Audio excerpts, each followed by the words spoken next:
जय गुरु जी। संगत जी, दिव्य आभा से आज मैं आपको अंकल अरविंद सिंगला जी का सत्संग सुनाने जा रही हूँ। तो उसे सुनाने से पहले हम मंत्र जाप से शुरू करेंगे। ओम नमः शिवाय, शिव जी सदा सहाय।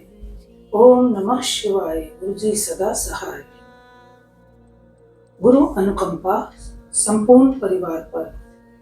इस ग्रह पर सबसे अधिक कार्य गुरु जी के साथ अपने अनुभवों को शब्दों में पिरोना है। उनको देखने या मिलने का कोई पर्याय नहीं है। उसके पश्चात ही आपको अनुभव होता है कि वे कौन है और उनमें कितनी अपूर्व प्रतिभाएं हैं। परंतु उनके दर्शन सरल नहीं हैं। वह तो उनके नियत करने पर ही संभव है। अनेक बार उनके दर्शन करने की बनी बनाई योजनाएं सफल नहीं हो पाती हैं। इसके विपरीत यदि वह चाहें तो वह आपको कहीं से भी बुला लेते हैं। मुझे दोनों ही अनुभव हुए हैं। गुरु जी का भक्त बनने के कुछ दिन उपरांत ही मैंने अपनी अनुभूतियों का अपने उन मित्रों से उल्लेख किया जिनके साथ मैं प्रतिदिन 18 से 20 घंटे बिताया करता था। उन सबको यह सुनकर बहुत अचंभा हुआ और उन्होंने गुरु जी से मिलने की आकांक्षा व्यक्त करी। उनकी इच्छा के अनुरूप और मेरी उनको गुरु जी के दर्शन कराने की चाहत किसी न किसी कारणवश 6 मास तक टलती रही। वह दर्शन करने में असमर्थ रहे। अंततः जब यह संभव हुआ तो अपने जीवन के हर पृष्ठ पर गुरु जी की दया पाकर वह अति कृतार्थ हुए। अंततोगत्वा गुरु जी ही अपने पास बुलाते हैं। इसे एक दिन गुरु जी ने परोक्ष में कर दिखाया। मैं बाहर जहां वाहन खड़े किए जाते थे अपने एक मित्र की प्रतीक्षा कर रहा था। एक कार वहीं पर आकर धीमी हुई और यह सोचकर कि मेरा मित्र इसी कार में है, मैंने उसे एक खाली स्थान का मार्ग दिखाया। तब मैंने देखा उसमें मेरा मित्र न होकर एक नव दंपति यात्रा कर रहे थे। उन्होंने शालीनता से प्रश्न किया, क्या यही नशा रेस्तरां के लिए कारें खड़ी करने का स्थान है? मैंने क्षमा याचना करते हुए उन्हें बताया कि वह स्थान तो इसी मार्ग पर कुछ और दूरी पर है। यह स्थान संगत की कारें खड़ी करने के लिए है और मैं वास्तव में अपने एक मित्र की प्रतीक्षा कर रहा था। इस संवाद के पश्चात वह दोनों अपने मार्ग पर आगे चले गए। थोड़ी देर में ही वह दोनों वापस आए और उन्होंने जानना चाहा कि क्या वह गुरु जी के दर्शन कर सकते हैं। मैं भौचक्का रह गया। यह नव दंपति अपनी सुनियोजित संध्या एक अमोद प्रमोद के स्थान पर न बिताकर एक गुरु के मंदिर में व्यतीत करना चाहते हैं, जिनके बारे में अभी कुछ मिनट पहले ही सुना था। उन्होंने गुरु जी के दर्शन का लाभ उठाया और बहुत संतुष्ट होकर गए। गुरु जी किस प्रकार से अपने भक्तों को अपने पास बुलाते हैं। जय गुरु जी। गुरु जी के संरक्षण में जब से मैंने गुरु जी के पास आना प्रारंभ किया, हर दर्शन एक विशेष आनंद होता है। उनके यहाँ पर बिताया हुआ समय उस दिन और जीवन का सबसे रोमांचक काल होता है। गुरु जी बहुत कुछ देते हैं। उस लंबी सूची में उनका संरक्षण भी है। गुरु जी की छाया में प्राप्त सुरक्षा अनुपम है। यह मेरे कई अनुभवों से सिद्ध होता है। हमें गुरु जी के पास आते हुए कुछ मास ही हुए थे जब मुझे एक दिन अत्यधिक ज्वर हो गया। यद्यपि मैं औषधि कम ही लेता हूँ, उस दिन मुझे एक अति प्रबल औषधि लेनी पड़ी, परंतु न उससे लाभ हुआ न ही माथे पर गीला कपड़ा रखने से। मेरी माँ ने तब मुझे अपने पास रखने के लिए गुरु जी का एक चित्र दिया। उस चित्र को रखते ही मेरा ज्वर कम हो गया और तब तापमान सामान्य स्तर पर पहुंच गया। गुरु जी के चित्र ने मुझे तुरंत लाभ पहुंचाया था। संगत जी, मैं यहाँ लिखा हुआ है इसलिए चित्र शब्द का मैं पढ़ रही हूँ, वरना मैं भी जानती हूँ कि गुरु जी का स्वरूप बोला जाता है। उसके लिए मैं आपसे क्षमा चाहती हूँ। एक बार महाविद्यालय में मुझे अचानक एक तीव्र पेट दर्द आरंभ हो गया। उसके साथ ही मुझे उल्टी भी हुई और जी मितलाना भी आरंभ हो गया। जब तक मेरे मित्र मुझे लेकर घर पहुंचे, मेरे पिताजी गुरु जी के यहाँ जा चुके थे।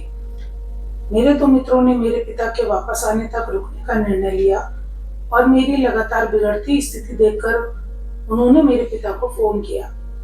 चूंकि 1 घंटे तक उनकी प्रतीक्षा करना उपयुक्त नहीं लगा, वह मुझे पास के एक चिकित्सालय में ले गए।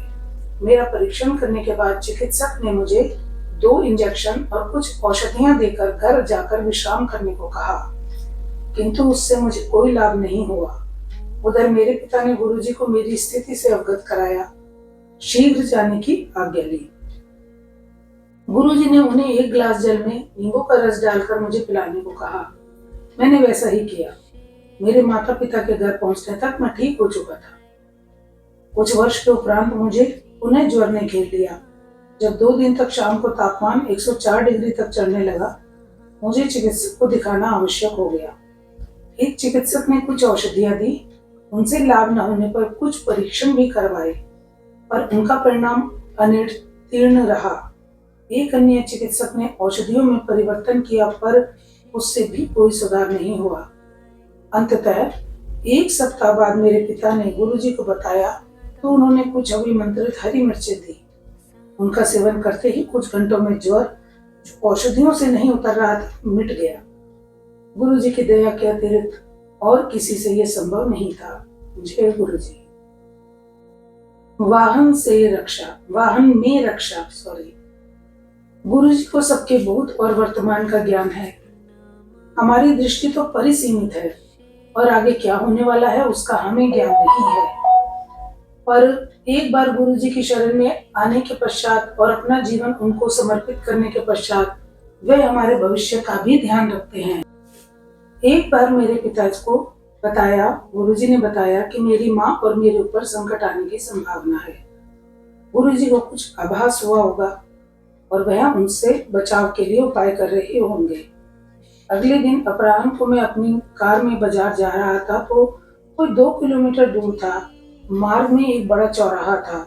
उसे पार करते हुए मेरे बाईं ओर से आती हुई एक मोटरसाइकिल ने जोर से कार को मारा। कार को ऐसा झटका लगा कि वह फिसलकर मार्ग के बीच में बने हुए विभाजक पर जा टकराई। मेरे ऊपर कांच के छोटे छोटे टुकड़े टूटकर बिखरे हुए थे। मैंने जब सामने के कांच को देखा तो वह साबुत था। फिर मुझे आभास हुआ कि वह टुकड़े खिड़की के टूटने से बिखरे थे। मैं उतरकर मोटरसाइकिल के पास गया तो उपस्थित भीड़ मेरे साथ सांत्वना कर रही थी। यद्यपि मैं बड़ी गाड़ी चला रहा था। मैंने चालक के नंबर लिए। उसके कुछ मित्र आकर उसे ले गए। मैंने भी आगे जाने का निर्णय लिया। मुझे लग रहा था कि कार शुरू नहीं होगी, पर पहली ही बार में चाबी घुमाने से वह चालू हो गई। मैंने बाजार जाकर अपना कार्य पूरा किया। जब घर पहुंचकर मैंने स्नान किया तो देखा कि मुझे एक खरोंच तक नहीं आई थी। गुरुजी की दया से कांच के टुकड़ों से मुझे कहीं कोई चोट नहीं आई थी। उस संध्या को जब हम एक संबंधी की कार में गुरुजी के पास पहुंचे तो गुरुजी ने मेरे पिता को कहा कि वह चिंता न करे, केवल कार ही क्षतिग्रस्त हुई है और यह ध्यान देने योग्य है कि बेटे को कोई खरोंच तक नहीं लगी है। कार को देखकर कोई अविश्वास नहीं कर सकता था कि उसके चालक को कोई चोट नहीं लगी है। कार को बहुत अधिक नुकसान हुआ था। उसका पूरा बायां हिस्सा बदलना पड़ा और उसको ठीक होने में 1 सप्ताह लग गया। केवल गुरुजी ही मुझे यह 100% सुरक्षा दे सकते थे। शीत ऋतु में एक संध्या को गुरुजी के यहाँ जाते हुए जब मैं कार चला रहा था, अचानक ब्रेकों ने काम करना बंद कर दिया। यदि यह नोएडा से दिल्ली जाते हुए व्यस्त यातायात में हुआ होता तो निश्चित ही घातक होता, पर यह घटना एक लाल बत्ती पर हुई जब कार बहुत धीमी थी। आधे मार्ग तक आ जाने के बाद हम न तो वापस जाकर कोई और व्यवस्था करने की स्थिति में थे, न ही आगे बढ़ सकते थे। उस समय शाम के 7:30 बज रहे होंगे। अंधेरा हो गया था और ठंडा मौसम होने के कारण किसी मैकेनिक के मिलने की आशा भी बहुत कम थी। परंतु हमें एक मिस्त्री मिल गया जो घर जाने वाला था और उसने सहायता भी करी। कार की बैटरी से बत्ती लगाकर वह कोई आधे घंटे तक दोष ढूंढने का विफल प्रयास करता रहा। अंत में मेरी बहन आरती, उसने गुरुजी ने से विनती करी जिससे वह हमें उनके दर्शन में और देरी ना हो। ठीक उसी समय कार के दोष का पता लग गया। शीघ्र ही कार ठीक हो गई और हम गुरुजी के दर्शन की राह पर चल पड़े। जब हमने गुरुजी के दर्शन के लिए जाना आरंभ किया था तब मैं कार चलाना सीख रहा था, पर कभी भी नोएडा की सीमा को पार नहीं किया था। अतः मेरे पिता दोनों दिशाओं में कार चलाते थे। यह नोएडा और दिल्ली के यातायात में एक दिशा में 20 किलोमीटर से अधिक का मार्ग था। उनको एक बार कार्यवश चंडीगढ़ जाना पड़ा और हमारे पास उनके वापस आने तक गुरुजी के पास जाने का कोई और विकल्प नहीं था।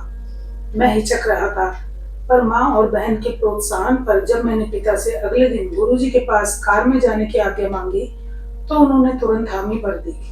अगले दिन जब मैं माँ और बहन के साथ कार निकाल रहा था तो हमें जहाँ बहन बैठी हुई थी अचानक गुरुजी की उपस्थिति का आभास हुआ। उस दिन जब मैं कार चलाता रहा गुरुजी की उपस्थिति बनी रही। लौटते हुए भी यही हुआ। जैसे ही कार को घर पर खड़ा किया उसकी सूरत लुप्त हो गई। गुरुजी अपने भक्तों का इतना ध्यान रखते हैं। उनके पास जाते हुए उनकी उपस्थिति न केवल उनकी दया और स्नेह के सूचक थे, उन्होंने हमारी रक्षा भी करी और मेरा उत्साह वर्धन भी किया। जय गुरुजी। महाविद्यालय में प्रवेश। जब हमने गुरुजी के पास आना आरंभ किया मैं 10वीं कक्षा में था। मैंने 12वीं कक्षा विज्ञान विषयों के साथ करी थी। विचार यह था कि एक वर्ष में यांत्रिकी विद्यालयों की प्रवेश परीक्षाओं के लिए अध्ययन करूंगा। साथ ही मैंने दिल्ली विश्वविद्यालय स्नातक पाठ्यक्रम में भी प्रवेश पा लिया। उसी समय मैंने कुछ परीक्षाओं में अनुभव हेतु बिना पढ़े प्रयत्न भी किया। परिणाम इस स्तर के नहीं थे कि मुझे नोएडा या उसके आसपास के विद्यालयों में प्रवेश मिल सके। मैं घर से दूर रहकर नहीं पढ़ना चाहता था। कुछ विद्यालयों में संपर्क स्थापित करने पर उन्होंने प्रवासी भारतीय छात्रों वाले स्थान लेने का सुझाव दिया जिनके लिए अत्यधिक व्यय होता। अतः मैंने 1 साल अध्ययन कर तैयारी करने का निश्चय किया। कुछ माह व्यतीत हो गए। चूंकि कुछ स्थान अभी भी रिक्त थे, उत्तर प्रदेश के छात्रों के लिए विशेष प्रवेश परीक्षाएं हुई, परंतु इसमें भी वही प्रवासी भारतीय छात्रों वाली कथा दोहराई जा रही थी। एक दिन गुरुजी ने मेरे पिता को बुलाया और कहा कि तुम्हारे पुत्र को प्रवेश मिल गया है, प्रसन्न रहो। मेरे पिता को इस कथन का अर्थ समझ में न आने पर भी उन्होंने गुरुजी का धन्यवाद किया और घर आकर अगले दिन मेरे पिता ने मेरे विद्यालय से घर लौटने पर मुझसे पूछा कि क्या मैं ग्रेटर नोएडा में एक यांत्रिकी महाविद्यालय में पढ़ना चाहूंगा। उस दिन तिथि 14 नवंबर थी और प्रवेश 10 नवंबर को बंद हो चुके थे। भाव विभोर होकर मैंने तुरंत हामी भर दी।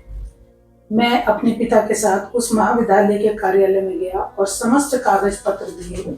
मुझे अगले दिन से कक्षाओं में आने के लिए कहा गया। वापस घर आते हुए मेरे पिता ने पूरा वृत्तांत सुनाया। कैसे प्रातः उनके एक मित्र ने उन्हें फोन करके तुरंत महाविद्यालय के कार्यालय में बुलाया। जब मेरे पिता वहां गए तो उनसे एक प्रपत्र भरवाकर गुजरी हुई तिथि का चेक देने को कहा गया। कुल राशि मात्र 24,000 रुपए थी, जिसमें से 19,000 फीस के थे और शेष लौटाई जाने वाली सुरक्षा राशि के लिए थे। उस स्थान पर सबसे कम व्यय था और हमें घर से बुलाकर प्रवेश दिया गया था। तब मेरे पिता को गुरुजी के कथन का अर्थ समझ आया। ऐसी है गुरुजी की माया। जय गुरुजी। मित्रों पर गुरुजी की अनुकंपा। प्रत्येक व्यक्ति जो गुरुजी के पास आता है उसे गुरुजी की अनुकंपा किसी रूप में अवश्य प्राप्त होती है। आशीष, योगेश और मुकेश मेरे अच्छे मित्र हो गए थे। कुछ प्रारंभिक बाधाओं के पश्चात उनको गुरुजी के दर्शन हुए, उनके कमल चरणों में स्थान मिला और कुछ अद्भुत अनुभूतियां हुई। हमारे महाविद्यालय में छमाही सत्र होते थे।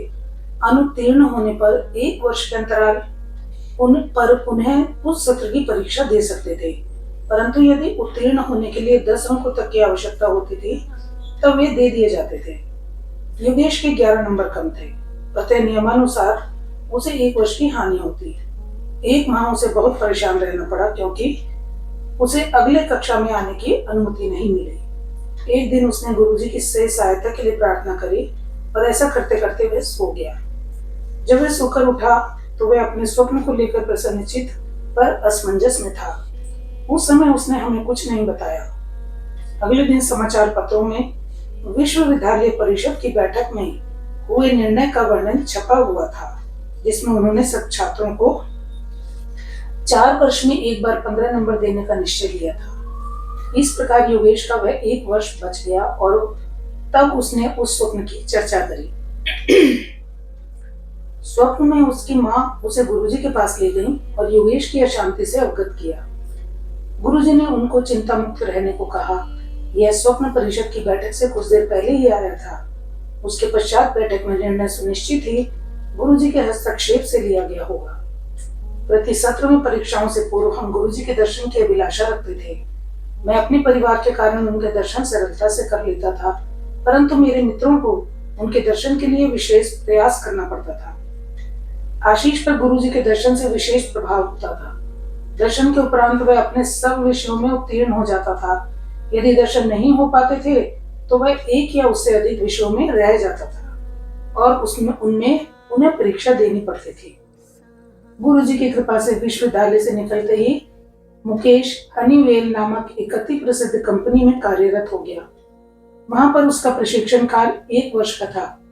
उस अंतराल के बाद वह अति उत्सुकता से अपने स्थायीकरण की प्रतीक्षा कर रहा था, परंतु जब 2 माह उपरांत भी यह नहीं हुआ तो वह गुरुजी के पास 14 अप्रैल 2005 को आया। उसने गुरुजी के दर्शन कर प्रसाद लिया और चला गया। अगले कार्य दिवस 16 अप्रैल को उसे अपने स्थायी होने की सूचना प्राप्त हो गई। वास्तव में गुरुजी अपने आशीर्वाद से सब संभव कर देते हैं। जय गुरुजी। मेरे अंकों का पुनरावलोकन। मुझे तीसरे अर्धवार्षिक सत्र में एक विषय में 30 अंकों के स्थान पर केवल 19 अंक मिले थे। यह चौंकाने वाली घटना थी, क्योंकि परीक्षा के उपरांत जब मैंने अपने अंक जोड़े थे तो मुझे सरलता से उत्तीर्ण हो जाना चाहिए था। यह मैंने अपने अभिभावकों को बताई और साथ में यह भी कहा कि यदि इस समय मेरे केवल 19 अंक आए हैं तो संभवतः मैं इस विषय में कभी भी उत्तीर्ण न हो पाऊं। मेरे पिता ने जब यह बात गुरुजी को बताई तो उन्होंने पुनः निरीक्षण का आवेदन करने की सलाह दी। अगले दिन मैंने वही किया। उसके अगले दिन विद्यालय में किसी विद्यार्थी के अंकों के बदले जाने की सूचना थी। मैं तुरंत उस महाध्यापिका के पास गया तो मेरा नाम सुनकर उन्होंने कहा कि अब मेरे अंक बदलकर 53 हो गए हैं, यानी 53 हो गए हैं। अति प्रसन्न होकर मैंने पुनः निरीक्षण का आवेदन वापस ले लिया और गुरुजी का हार्दिक धन्यवाद किया। बाद में हमें पता लगा कि संपूर्ण राज्य में जहां 120 के आसपास महाविद्यालय हैं और प्रत्येक में कई 100 विद्यार्थी हैं, केवल 5 विद्यार्थियों के अंक परिवर्तित हुए थे और सबके ऊपर की और संशोधित नहीं हुए थे। गुरु कृपा से मैं अत्यंत भाग्यशाली था। मेरे इन थोड़े से अनुभवों से गुरुजी की असीम क्षमता और निस्वार्थ भाव से अपने अनुयायियों को सदा आश्रय देने की परंपरा दृष्टिगोचर होती है। जब भी कोई भक्त अपनी व्यथा में गुरुजी से प्रार्थना करता है, गुरुजी सदा उसकी सहायता करते हैं। मूल सार यही है कि यह जीवन गुरुजी को समर्पित कर दें। वह तो प्रेम और स्नेह के अंतहीन स्रोत हैं। प्रार्थना करता हूँ कि उनकी हितकारी दृष्टि सदा हम पर बनी रहे और वह हमें सदा अपने चरणों में स्थान देते रहे। ओम नमः शिवाय। शिव जी सदा सहाय। ओम नमः शिवाय। गुरु जी सदा सहाय। तो संगत जी, ये अंकल जी अरविंद सिंगला जी जो गुड़गांव से हैं, ये मैंने आपको उनका सत्संग सुनाया। अभी एक छोटा सा सत्संग है वो और सुनाती हूँ, और वो है अरुण सहगल जी दिल्ली से। सत्संग से उपचार। सत्संग का अर्थ सत्य सुसंगत होता है। सारांश में लाभकारी श्रवण भी कहा जा सकता है। गुरु जी के सत्संग में प्रत्येक भक्त सत्संगी है, जिनमें दुखियों को संदेश देने की क्षमता है। यह चकित करने वाली घटनाएं नहीं है। यहाँ पर श्रोताओं को लगता है कि सुना जा रहा प्रवचन उनकी ही आप बीती है। यह एक ऐसे ही सत्संग की कथा है। श्री अरुण सहगल सिर में खून के थक्के के कारण चिकित्सालय में प्रविष्ट हुए थे। उन्होंने कभी गुरुजी के दर्शन नहीं किए थे। एक भक्त जो सहगल को जानते थे उनसे मिलने पहुंचे और वार्तालाप में उन्होंने गुरुजी का वर्णन करना आरंभ कर दिया। वह स्वयं में एक सत्संग था। सहगल द्वारा सत्संग सुनने के पश्चात चिकित्सकों ने देखा कि वह खून का थक्का मस्तिष्क के अकर्मण्य क्षेत्र में चला गया है। यह चमत्कार सुनने के बाद उस भक्त ने सहगल को बताया कि उन पर गुरुजी की कृपा हुई है और अब उनको चिंता करने का कोई कारण नहीं है। तथापि रोगी ने इसकी उपेक्षा करी और समझा कि यह गुरु कृपा नहीं अपितु संयोग है। अगले दिन ही चिंतित चिकित्सक ने सहगल को बताया कि मस्तिष्क को जाती हुई एक नस में बहुत अधिक खून के थक्के हैं और तुरंत गंभीर परीक्षण करने की आवश्यकता है।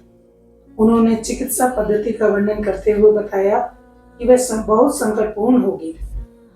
रोगी और उनका परिवार उस समय व्यग्र हो गए और गुरुजी से सहायता के लिए विनती करने लगे।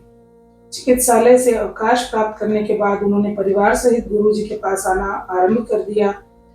3-4 बार गुरुजी के यहाँ आने के पश्चात गुरुजी ने सहगल को लंगर खाने को कहा। उसके पश्चात गुरुजी ने उनको स्वस्थ घोषित कर दिया। गुरुजी के वचनों की सत्यता तब सिद्ध हुई जब सहगल ने पुनः अपने सब परीक्षण करवाए और उसके नकारात्मक परिणाम निकले। तो संगत जी, ये अंकल जी अरुण सहगल जी जो दिल्ली के हैं, उनका छोटा सा सत्संग था जो मैंने आपके साथ शेयर किया। तो मुझसे इन सत्संगों को पढ़ने में कोई भी गलती हुई हो, भूल चुकी हुई हो तो प्लीज मुझे माफ कीजिए। अब एक बार हम मंत्र आपके साथ समाप्त करेंगे। ओम नमः शिवाय, शिव जी सदा सहाय। ओम नमः शिवाय, गुरु जी सदा सहाय। जय गुरु जी संगत जी।